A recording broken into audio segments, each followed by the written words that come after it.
Quentin Brière, bonsoir. Vous êtes le maire de Saint-Dizier, mais aussi le président du conseil de surveillance du centre hospitalier Geneviève de Gaulle-Antoniose.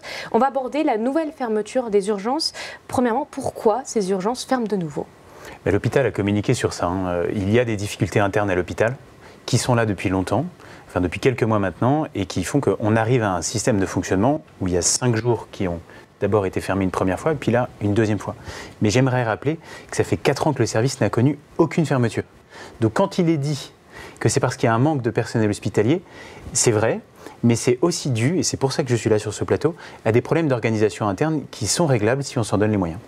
Alors justement, vous l'avez dit lors de la dernière fermeture en mai, vous mettez tout en œuvre, en tout cas les urgences tentent de mettre en œuvre pour faire en sorte que ce service reste ouvert malgré la période délicate. Est-ce que vous avez trouvé des leviers pour concrètement vous engager et essayer de rouvrir ce service? Il n'y a pas 15 manières de s'y prendre. C'est une question d'engagement du personnel hospitalier, non seulement du personnel urgentiste où ils sont ultra mobilisés, et c'est aussi pour ça qu'ils rencontrent des difficultés aujourd'hui, c'est qu'il y a une mobilisation absolument énorme, mais aussi de l'ensemble des services qui sont autour.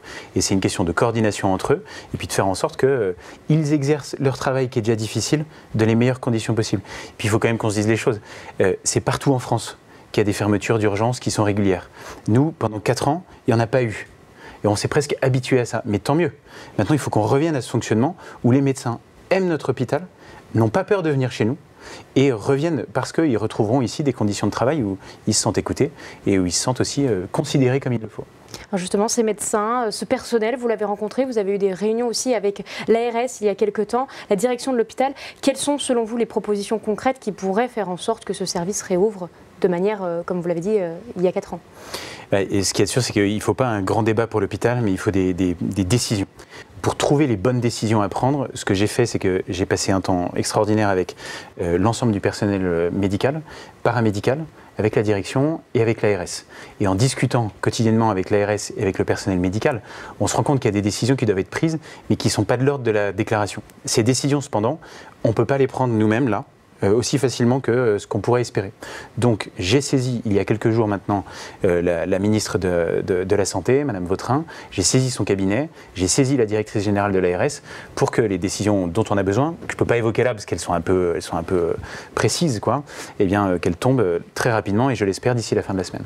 Pendant cette période, le service d'urgence reste tout de même accessible pour les urgences, oui, pour les personnes. Quelles sont selon vous les réelles difficultés qui pourraient se poser aux patients qui souhaitent accéder à ce service? Là, aujourd'hui, il faut que le patient il appelle le 15 et il peut, s'il a une urgence réelle, notamment s'il est un enfant ou s'il est une femme qui est enceinte, eh bien, accéder au service hospitalier ou bien sûr s'il est en danger de mort ou que sais-je. Là, le service des urgences est là pour lui. Et puis sinon, il est orienté en véhicule vers les urgences de Bar-le-Duc et de Vitry-le-François qui sont heureusement en soutien auprès de nous. On l'a souvent été aussi pour eux quand c'était nécessaire. Donc il y a une solidarité là qui fait œuvre et qui montre aussi qu'on a raison de ne pas rester seul. Pas l'hôpital de Saint-Dizier dans son coin, ni celui de Bar-le-Duc, ni celui de Vitry-le-François. C'est bien en travaillant ensemble qu'on arrive à trouver des solutions. Alors justement, ces solutions, donc vous le disiez, elles sont en cours d'être prises, enfin ces décisions sont en cours d'être prises. Vous avez une stratégie durable, vous imaginez une stratégie durable ou c'est des choses très ponctuelles?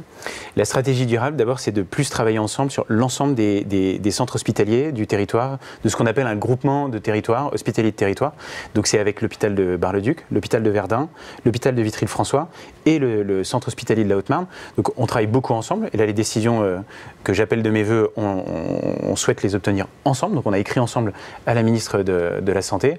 Et puis là, la stratégie de long terme, en fait, quand on est maire, c'est pas compliqué, mais à la fois c'est très long à obtenir. C'est améliorer la qualité de vie sur notre territoire. Donc plus de trains et de meilleurs trains. Donc là, je travaille avec la CNCF et la région, mais vous voyez comme c'est difficile. Aussi avoir un contournement de notre ville qui soit amélioré pour que le transport en véhicule soit amélioré aussi, que ce ne soit pas la croix et la bannière de venir de loin, et puis faire en sorte, vous l'avez dit tout à l'heure dans vos reportages, qu'on puisse trouver ici une maison, une qualité de vie avec sa famille, avec ses enfants, qui soit agréable, parce que quand tu es jeune médecin et que tu veux t'installer ici, tu te dis, est-ce que vraiment je suis prêt à faire ma vie sur ce territoire? Et c'est là où nous, on doit pouvoir intervenir. Donc on a une conciergerie qui a été mise en place aussi avec l'agence d'attractivité de la Haute-Marne pour pouvoir accueillir toute personne qui veut venir ici et surtout les médecins parce qu'on a besoin d'eux. pour garantir une offre de soins optimale pour les habitants. Quel est le message que vous voulez adresser à nos spectateurs, les habitants inquiets, j'ai envie de dire, parce que ces fermetures à répétition inquiètent la population? Le message, il est celui que je viens de vous dire là. Il ne faut pas un nouveau grand débat sur l'hôpital. Là. Il y a des décisions très précises qui doivent être prises. Moi, je les ai trouvées, ces décisions. Maintenant, je ne peux pas les prendre moi. Donc, nous les exigeons et nous espérons que nous les obtiendrons. Toute mon énergie est mise à ça. C'est aussi pour ça que je viens ici, pour vous le dire et pour le dire que je ne le fais pas seul. Je le fais avec l'ARS et l'ensemble du personnel médical et hospitalier dont on a besoin. Je vais avoir un mot aussi pour eux. Leurs conditions de travail sont très compliquées. Non seulement dans notre centre hospitalier, mais partout en France. Et donc, à la fois, il faut exiger le meilleur d'eux et en même temps, il faut qu'on soit en soutien. Et donc, merci pour le travail qu'ils font. Et on espère que ces urgences retrouveront le calme qu'elles ont connu en fait pendant des années. Et donc, la qualité d'accueil qu'on mérite tous pour les petits bragards comme les plus anciens et comme l'ensemble des bragards et les habitants du territoire. Merci Quentin d'avoir été avec nous, Quentin Brière, et d'avoir répondu aux inquiétudes des habitants. Merci à vous.